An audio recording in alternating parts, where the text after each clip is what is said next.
Good afternoon बच्चों। तो भी आज अपन पढ़ेंगे संधियों के बारे में। संधि किसे कहते हैं?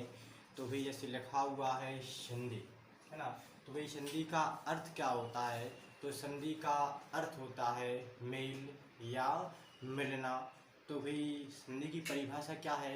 तो संधि की परिभाषा है दो या दो से अधिक वर्णों के मेल से जो विकार उत्पन्न होता है उसे हम संधि कहते हैं। भाई आपको परिभाषा याद होगी यानी दो या दो से अधिक वर्णों के मेल से जो विकार उत्पन्न होता है उसे हम संधि कहते हैं। संधि को कितने भागों में बांटा गया है?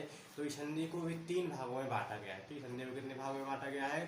संधि को 3 भागों में बांटा गया है। लिखा हुआ है पहला स्वर संधि, दूसरा व्यंजन संधि, तीसरा विसर्ग संधि। तो भाई अब भाई मेल कैसे होता है ना। तो भाई जैसे भी एग्जाम्पल लिखा हुआ है विद्याधन आलय। क्या लिखा हुआ है?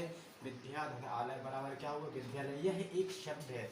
जब इस शब्द को हम अलग अलग भागों में बांटते हैं तो यह संधि विच्छेद कहलाता है। और जब ऐसे शब्दों को हम ऐसा मिलाकर लिखते हैं तो यह संधि कहलाता है, यानी इसी को ही हम मेल कहते हैं। ये आपका अभी हो गया संधि विच्छेद और ये हो गया आपका संधि। तो भाई जैसे विद्याधन आलय बराबर हो गया विद्यालय, भोजन धन आलय बराबर हो गया भोजनालय। तो इस प्रकार यह मेल हुआ। तो भाई अब संधि के अपने नाम पढ़े। पहला देखा अपने स्वर संधि, दूसरा देखा व्यंजन संधि, तीसरा देखा अपने विसर्ग संधि। तो भाई आपका पहला आता है स्वर संधि। तो स्वर संधि किसे कहते हैं? तो जब स्वर और स्वर वर्ण के मिलने से जो विकार उत्पन्न होता है उसे हम स्वर संधि कहते हैं। दूसरी संधि है अपनी भाई व्यंजन संधि। तो व्यंजन संधि किसे कहते हैं? जब व्यंजन के साथ चाहे स्वर मिले या व्यंजन मिले तो उनके मिलने से जो विकार उत्पन्न होता है उसे हम व्यंजन संधि कहते हैं। उसके बाद पहला आपका अक्षर या वर्ण भाई विसर्ग हो, उसके बाद चाहे आपका स्वर आ जाए चाहे व्यंजन आ जाए, वहाँ पर जो संधि होगी वह संधि कहलाएगी विसर्ग संधि। तो अपन पहले को देखते हैं। जैसे भी आपका भाई स्वर संधि रखा हुआ है तो स्वर संधि को कितने भागों में बांटा गया है? तो स्वर संधि को बांटा गया है 5 भागों में।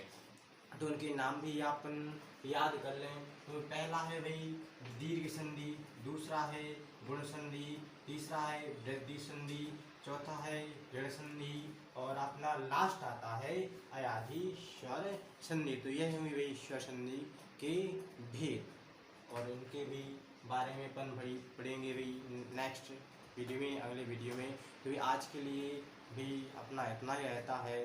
तो भी इनको आप याद करें, लिखें।